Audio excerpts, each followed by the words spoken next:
Welcome back to Lucky Tuesday!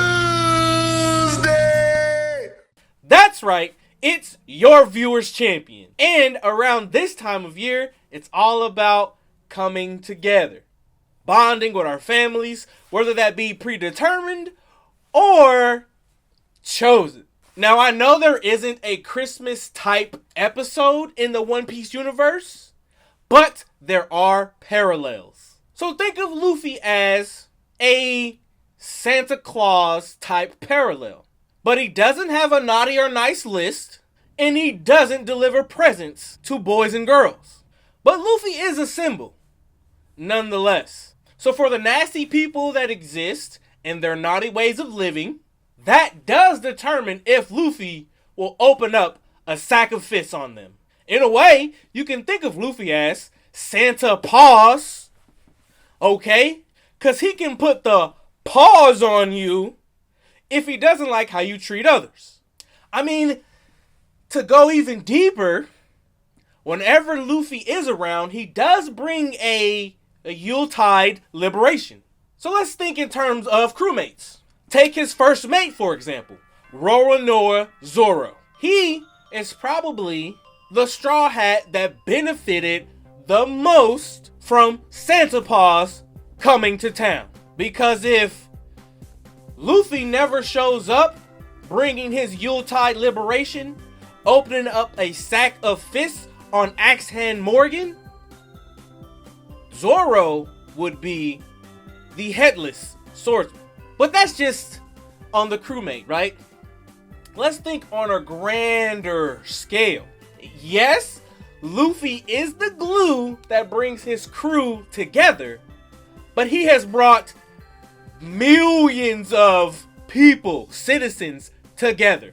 And it takes more than just his crewmates, I believe it's 9 of them now, to believe in Santa Paws. So, your viewer's champion has taken it upon himself to rank the islands that needed Yuletide Liberation the most. And the naughtiest pirates in this list won't get a lump of coal. More like a lump from Santa's paws. So we're going to take this list from least naughty to most naughty. Now, let us kick things off in Alabasta. Now, the mastermind behind Alabasta was Crocodile, one of the 7 warlords of the sea. And it was heavy on corruption and manipulation, right? Crocodile did a lot of things behind the scenes to force the citizens to turn their back on their king, which ultimately caused a revolution. Right? They wanted to revolt against the rule of Cobra. Now, he used a lot of dirty tricks like having soldiers planted. He had a whole secret organization of bounty hunters. Like, Crocodile was, to be honest, he was more of a boss creating an organization with low-level thugs. But Santa Paws and his little helpers came to town. And they opened up a sack of fists and unleashed a season's beatings onto Crocodile. Now, I like Crocodile. He was mad swaggy. But he makes it to the bottom of this naughty list. But still quite naughty. Now, next up for a season's beating is Dressrosa. And the head of the diabolical Don Quixote family was Don Quixote Don Flamingo. A true heel, if you ask me. But much like Alabasta, there was corruption and manipulation. Specifically, memory loss. There was psychological warfare happening. There was brain-altering methods that took place, and this ultimately solidified Dolphy into this kingdom. He was able to produce product, sell product, get people hooked on his product, and make profit off his product. And he used the Tantara Kingdom as slaves to carry out all of the production in his factories in Dressrosa. You have to remember, the Smile Factory is what Frankie destroyed, one of the helpers of Santa Paws. And I can't help but think that Dolphy was just like Mr. Jim Mint, with his dastardly ways. But, like I mentioned Frankie, Santa Paws and his little helpers emptied a sack of fists in Dressrosa and got rid of the Don Quixote family. Now, if I've made you laugh during this episode already, go ahead and give this video a thumbs up. Alright, we've done 4 and 3 on our naughty list here. So on to number 2 on this naughty list, and that would be Wano. Placing the strongest pirate to date after Edward Newgate kicked the bucket in Kaido, taking his place on our naughty list. Like the other 2 islands, corruption and manipulation, they share that. Corruption and manipulation in Kaido appointing Orochimaru as the Shogun, which he had a vendetta against Oden, so he was out to get everybody that liked Oden or crossed him. There was also a slavery element, much like in Dressrosa.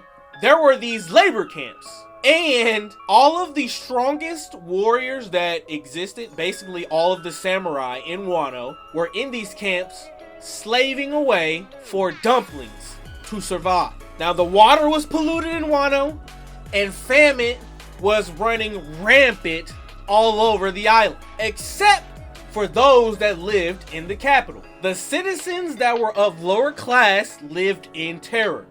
They didn't know where their next meal was going to come from. They were too afraid to try to go to the capital and steal. They just were kept to themselves, struggling off whatever it is they could find to keep themselves alive and happy. Now, that product that I was talking about that Dolphy was producing made its way to Wano. There was a bad batch that Orochimaru gave to one of the towns, Ibisu town, I believe it was called. Don't fact check me because my memory is not what it could be. But this town was so stricken with starvation that they didn't care what it was. They thought it was just apples and started eating them. And they just burst out into laughter. So the only emotion that they could exhibit was laughter. Whether they were sad, whether they were angry, whether they were happy, like it was just all laughter. And on top of that, to make matters worse, the borders of Wano were opened up, but no one was coming to Wano to help due to Kaido's lure, his intimidation. His name alone kept people from coming to Wano to see what was going on. So not only was this a family affair, we had Big Mom and we had Uncle Kaido, basically. And we had the big 3, as in Luffy, Law, and Kid. Right?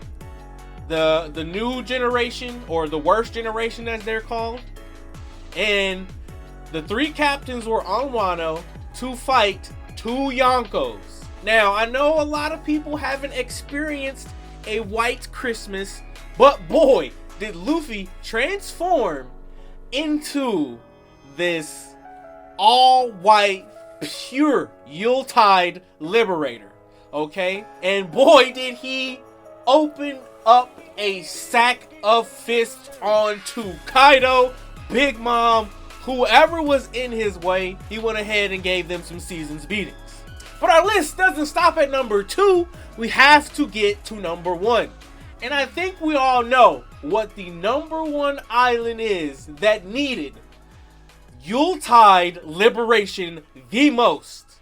This arc was voted most likely to get skipped. And if you guessed Skypeia, you are absolutely correct.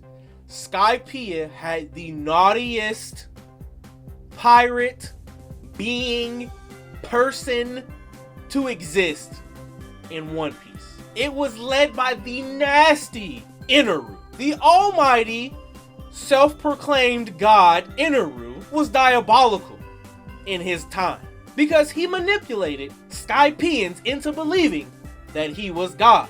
Now, with this belief of him being a god, he was easily able to enslave the Skypeians to work on this large vessel, this ship. And I think the worst part about this arc is the citizens of Skypeia had nowhere to go. They were just so terrified that Inaru would find them that no one dared leave Skypeia. And not only that, you know how I spoke about in Wano that no one would come because of Kaido being there? Well, no one was going to Skypeia because no one believed in an island in the sky. So not only did no one know that this island existed, and not only did they not want to leave, they just remained there in terror of God Inaru. So with no one coming to their rescue, with no one believing that their island existed, with an all-seeing being ruling over them, they needed Luffy, the natural opposing enemy to thunder. His rubber-like body does not conduct electricity. So it was a perfect marriage for Santa Paws to come to town. And Santa Paws jingled bells all over Inaru, and the Skypeians heard it, and the Blue Sea Dwellers heard it. Just absolutely magical that this Yuletide Liberator came and liberated these people. Gotta give it up for Santa Paws. And that, ladies and gentlemen, will wrap up this gift here on Lucky Tuesday. But don't be shy. Let Luck Studios know, how do you like to celebrate the holidays? Let us know down in the comments. And as always, I'm Good Luck Chuck. This is Luck Studios. Stay lucky, my friends.